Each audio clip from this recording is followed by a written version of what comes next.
Vous êtes-vous déjà senti perdu, sans direction, dans un monde qui semble s'effondrer? Au milieu de crises personnelles et mondiales, trouver une source d'espoir peut sembler une tâche impossible. Il existe pourtant un message puissant qui résonne à travers les âges, capable d'éclairer les moments les plus sombres. Ce message a été proclamé par Billy Graham, l'un des plus grands évangélistes du XXe siècle, dont les paroles ont inspiré des millions de personnes à trouver la paix et un but en Jésus-Christ. Aujourd'hui, nous allons explorer l'un des sermons les plus percutants de Billy Graham, dans lequel il parle directement aux jeunes de l'importance de trouver de l'espoir et un but dans les moments difficiles. Lors d'une croisade organisée à Birmingham, en Alabama, à une époque de grands troubles sociaux et politiques aux États-Unis, Graham a offert un message d'espoir qui est toujours extrêmement pertinent aujourd'hui. Préparez-vous pour un voyage spirituel qui promet de renouveler votre foi et de remplir votre cœur d'espoir. Le sermon de Billy Graham à Birmingham, en Alabama, a eu lieu à un moment charnière de l'histoire américaine. Les années 1960 ont été marquées par d'intenses luttes pour les droits civiques, avec des protestations et des manifestations à travers le pays, appelant à la fin de la ségrégation raciale et à l'égalité des droits pour tous les citoyens, quelle que soit la couleur de leur peau. En outre, le pays a été profondément divisé par la guerre du Vietnam, qui a généré des controverses et des conflits tant sur le champ de bataille qu'à l'intérieur du pays. Les jeunes étaient en première ligne de ces luttes, marchant pour la justice et la paix, souvent confrontés à la violence et à l'opposition. Au milieu de ce scénario tumultueux, beaucoup se sentaient désillusionnés et désespérés, remettant en question l'avenir et leur rôle dans le monde. C'est dans ce contexte que Billy Graham s'est adressé à une génération avide de changement et d'orientation, offrant un message d'espoir et de rédemption à travers Jésus-Christ. Graham a commencé son sermon en citant le livre des Actes, chapitre 5, verset 6, et les jeunes gens se levèrent. Il a utilisé ce passage pour inciter les jeunes à se lever et à agir en tant qu'agents de transformation, ancrés dans l'espérance et la puissance de Jésus-Christ. Il croyait que les jeunes avaient le potentiel de façonner une société meilleure, fondée sur les principes chrétiens d'amour, de justice et de foi. Avec ce message, Graham cherchait non seulement à consoler, mais aussi à mobiliser une génération pour faire une différence dans un monde qui a désespérément besoin d'espoir. Passons maintenant aux paroles de Billy Graham, traduites du sermon original, où il aborde l'importance de l'espérance et comment nous pouvons la trouver dans notre foi. Maintenant, au chapitre 5 des Actes. Le 5e chapitre du livre des Actes. Juste une phrase de sa part. Et je vais le sortir complètement de son contexte parce que je veux m'adresser principalement aux jeunes ce soir. L'Écriture dit au 6e verset du 5e chapitre. Et les jeunes hommes se levèrent. Ce soir, j'aimerais voir des jeunes de Birmingham, de l'Alabama, se lever et participer à cette croisade. J'aimerais voir les jeunes se lever et aller de l'avant pour contribuer à changer notre nation et notre monde. Il y a assez de puissance spirituelle et morale dans ce stade ce soir pour changer la nation et changer le monde, si nous commençons à marcher pour Jésus-Christ. Les jeunes du monde entier marchent pour toutes les causes, et je crois que le moment est venu pour nous de nous exprimer et de commencer à marcher sérieusement pour Jésus-Christ. Monsieur Zhuangli a dit l'autre jour en Chine à un groupe de personnes du Minnesota. Vous savez, l'espoir de l'Amérique est exactement le même que celui de la Chine. Il a déclaré, l'espoir de la Chine et l'espoir de l'Amérique résident dans la jeunesse. Eh bien, notre espoir n'est pas dans le communisme, notre espoir n'est même pas dans la démocratie. Notre espérance est en Jésus-Christ, dans le royaume de Dieu. C'est notre espoir, et notre espoir est ancré là-dedans. Mais j'ai remarqué que partout dans le monde, des jeunes marchent. La Chine rouge réussit à les faire défiler par millions dans ce qu'on appelait les gardes rouges. Et là-bas, en Italie, l'autre jour, les néofascistes ont doublé leur pouvoir au sein du gouvernement romain ou du gouvernement italien, en s'en prenant aux jeunes. Alors les jeunes de gauche et les jeunes de droite commencent à défiler. Aujourd'hui, dans ma génération, il y a 30 ans, ils se sont affrontés dans une guerre au cours de laquelle des millions de personnes ont péri. Des jeunes marchent pour Hitler, des jeunes marchent pour Mussolini, des jeunes marchent pour le peuple japonais, des jeunes marchent en Amérique, des jeunes marchent en Grande-Bretagne, tous marchent avec des fusils. Et ils ont commencé à se tirer dessus, et le sang s'est répandu sur cette planète comme il ne s'était jamais répandu dans l'histoire. Nous prions pour que cela ne se reproduise pas au cours de notre génération, mais les jeunes sont désormais en mouvement. Les jeunes sont en marche. Et ces jeunes veulent avoir une voix dans les affaires nationales. Ils veulent avoir leur mot à dire sur ce que sera leur monde. Mais j'ai découvert, en voyageant parmi les jeunes et en discutant avec des groupes d'écoles secondaires et collégiales en personne et sur les campus, que les jeunes d'aujourd'hui ressentent beaucoup de choses profondément. Je pense que les jeunes d'aujourd'hui ont le sentiment d'avoir été trompés. Ils ont le sentiment qu'à un moment donné, nous et notre génération les avons trompés. Eh bien, les jeunes ont été trompés, mais je veux vous dire, les jeunes, que chaque génération a été trompée, et surtout celle-ci, car la Bible dit que le diable est le grand trompeur. C'est son travail de vous tromper, et il est appelé dans 2 Thessaloniciens, le menteur. Jésus a dit qu'il est un menteur et le père du mensonge. Le travail du diable est de vous tromper. Il essaie de vous tromper, et il le fait à chaque génération, en disant que vous pouvez consacrer votre vie au plaisir, que vous pouvez consacrer votre vie à gagner de l'argent, et que vous pouvez laisser ces choses être vos dieux et qu'elles vous satisferont et vous le ferez. Trouve en eux leur épanouissement. Et au bout d'un moment, la bulle éclate. Et quand vous êtes jeune, il dit que vous pouvez emprunter le chemin de la drogue et trouver l'expansion mentale et la tranquillité d'esprit en prenant de la drogue, et vous découvrez bientôt que vous êtes en esclavage. Et ils découvrent vite qu'ils ont été trompés. Vous êtes trompés. Vous subissez un lavage de cerveau chaque jour par le diable. Et il utilise tous les moyens du monde, parfois même l'Église, je le crains, pour vous tromper.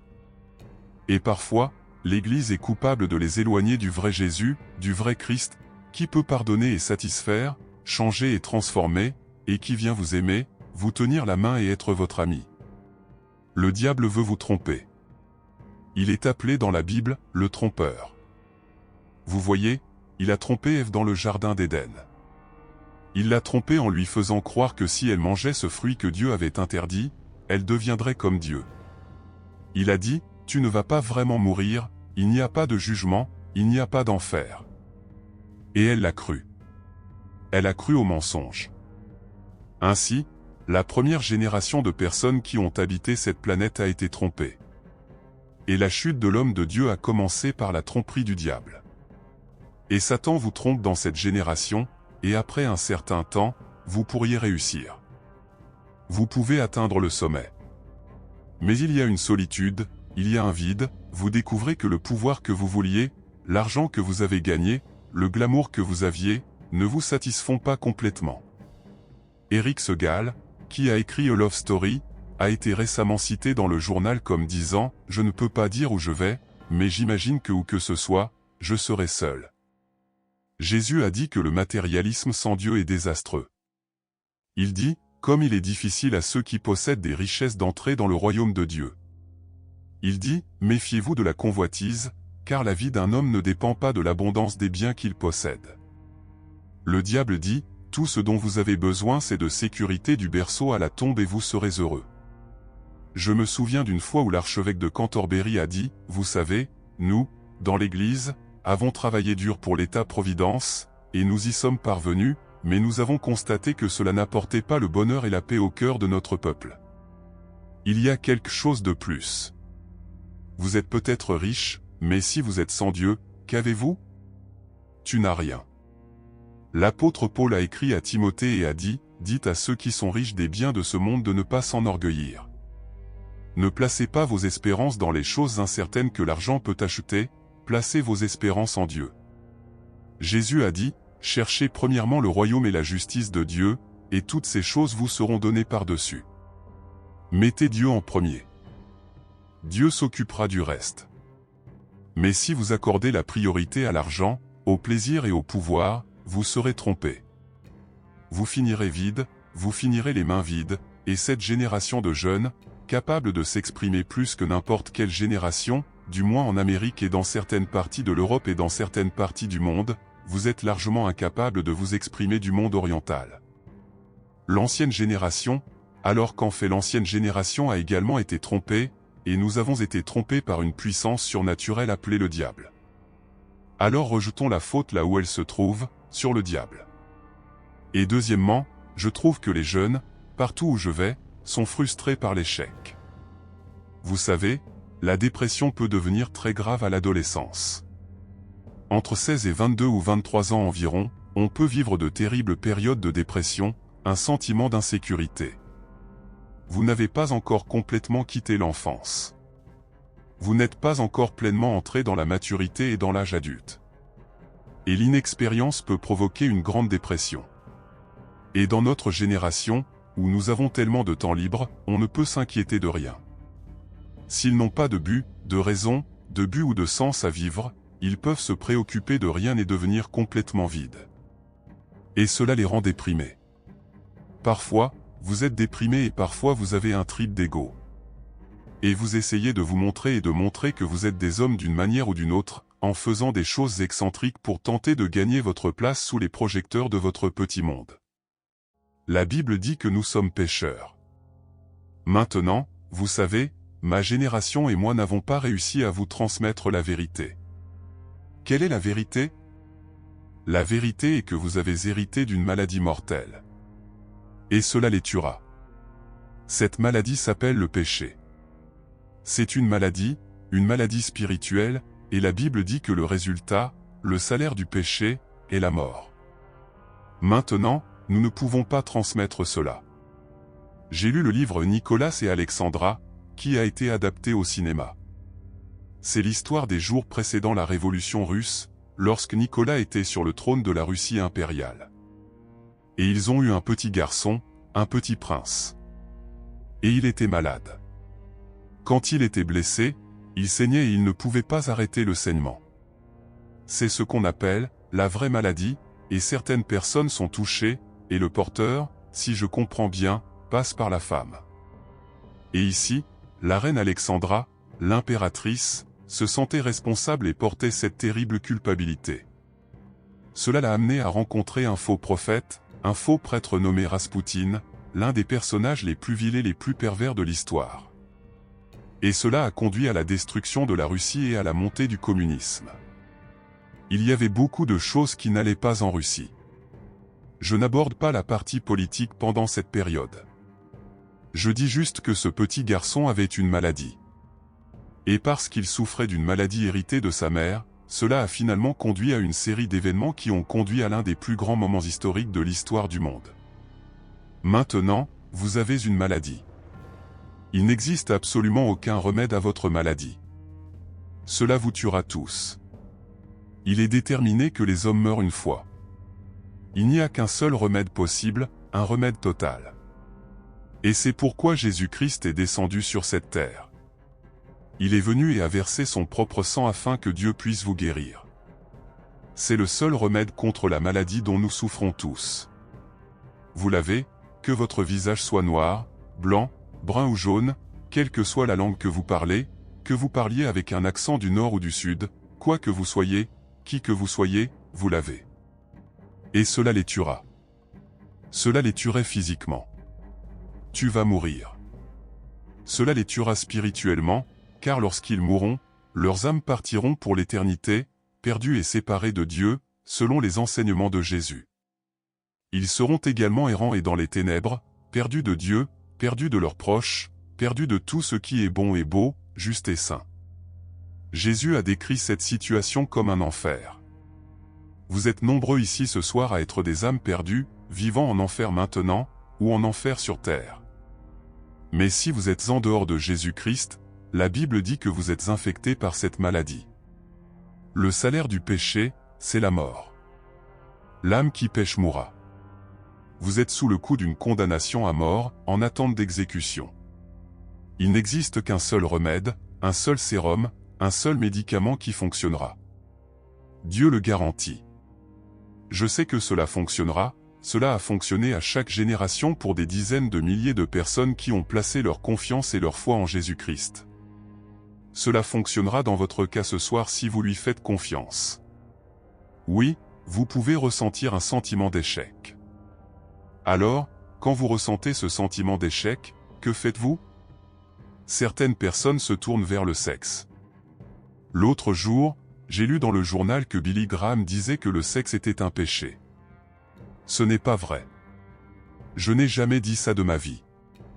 Sans le sexe, je ne serais pas là ce soir. Toi non plus. La Bible enseigne que le sexe n'est pas un péché. C'est l'abus du sexe qui est un péché.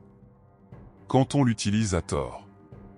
Vous dites, mais, Billy Graham, notre génération moderne et sophistiquée, la pilule a résolu tous nos problèmes. Est-ce que ce sera vrai?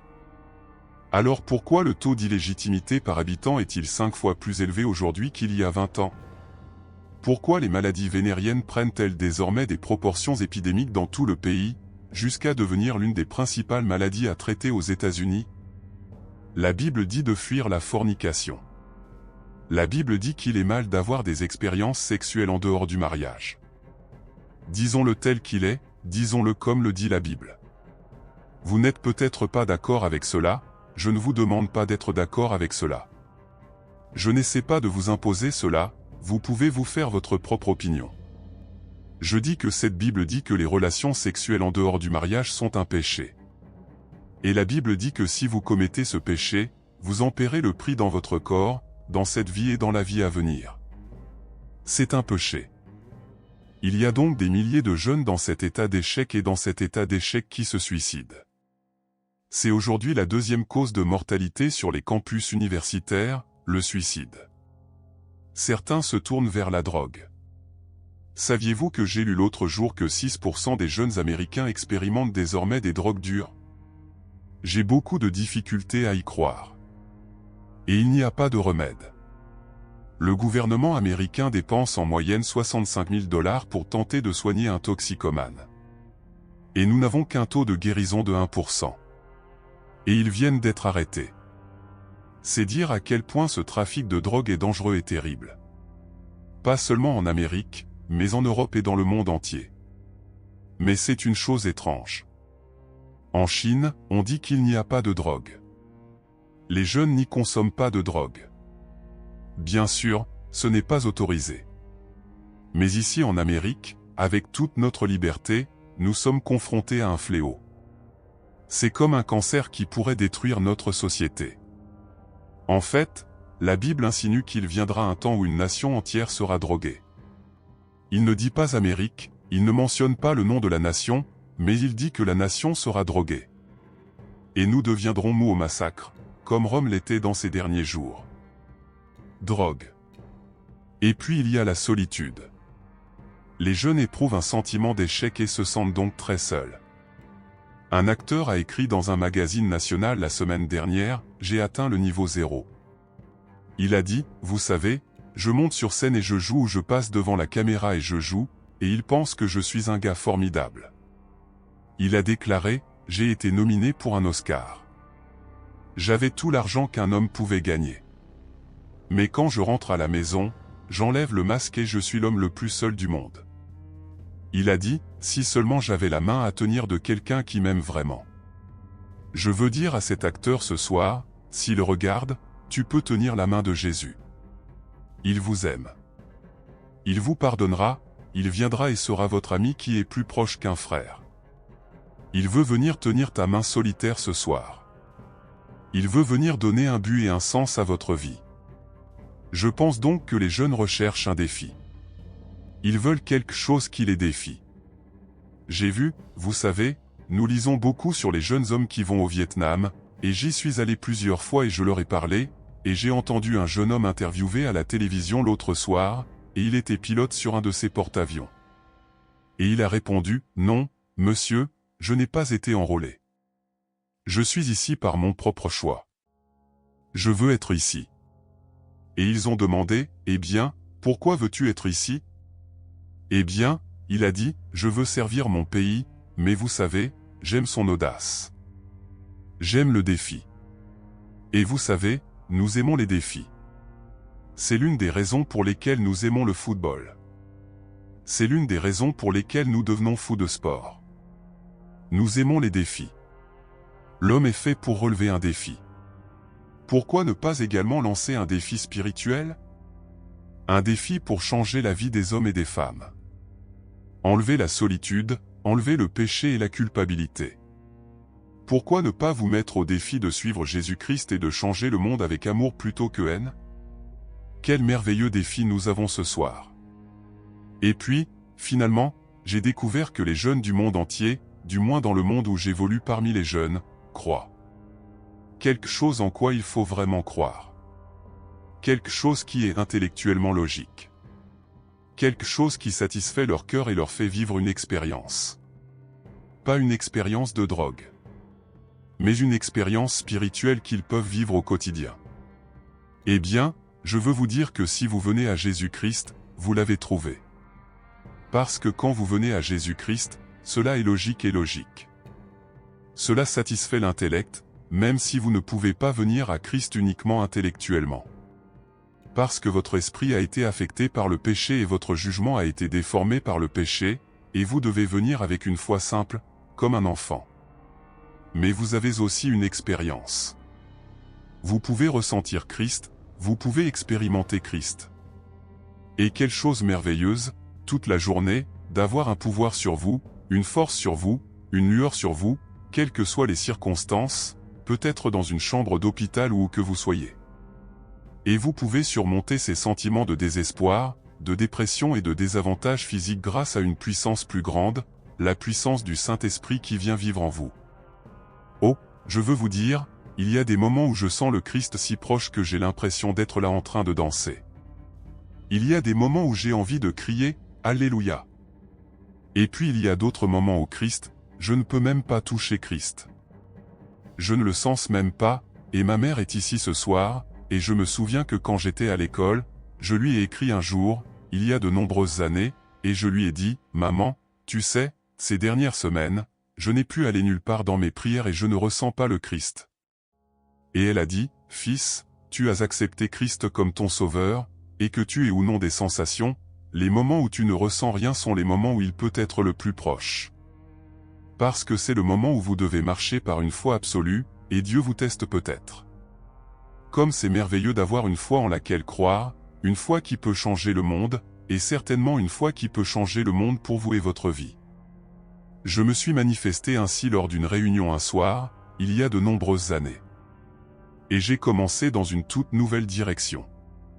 Cela pourrait vous arriver, et je vais demander à des centaines d'entre vous, jeunes et plus âgés, de vous lever dès maintenant de vos sièges et de venir vous placer devant cette estrade. Et dit, en venant, je reçois le Christ, je veux qu'il soit mon Seigneur et mon Maître et mon Sauveur. Si vous êtes avec des amis et des parents, ils attendront. Si vous êtes venus en bus, ils attendront. Levez-vous et venez, hommes, femmes, jeunes, vous êtes des centaines maintenant. Et une fois que tout le monde sera ici et se tiendra ici, je vais dire une prière avec vous, vous dire un mot et vous donner des tracts, et vous pourrez retourner rejoindre vos amis. Je vais demander que personne ne quitte le stade maintenant alors que des centaines de personnes viennent de partout dans ce grand stade et prennent cet engagement. Pourquoi est-ce que je vous demande de venir publiquement? Parce que Jésus a dit, si vous ne voulez pas me reconnaître publiquement, je ne vous reconnaîtrai pas devant mon Père qui est aux cieux.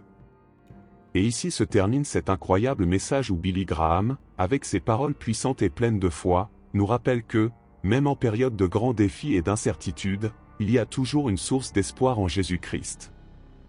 Il nous appelle à mettre notre confiance en Dieu, à rechercher d'abord le royaume de Dieu et sa justice, et à le laisser s'occuper du reste. Graham nous met au défi de nous lever, de marcher pour Jésus-Christ et d'être des agents de changement dans un monde désespéré d'espoir et d'amour. Si vous vous sentez ému par ce message, perdu ou découragé, souvenez-vous des paroles de Graham et du pouvoir transformateur de la foi. Trouvez du réconfort dans la promesse qu'en Christ, il y a toujours de l'espoir et un nouveau départ. Puisse ce message vous inciter à rechercher une relation plus profonde avec Dieu, à vous élever comme une lueur d'espoir et à partager cette lumière avec ceux qui vous entourent. Partagez vos réflexions et expériences dans les commentaires. C'est grâce à notre communauté de foi et au partage de nos histoires que nous pouvons nous renforcer mutuellement et continuer à grandir spirituellement. Que Dieu éclaire et bénisse chacun de vous alors que nous explorons ensemble ce message d'espoir.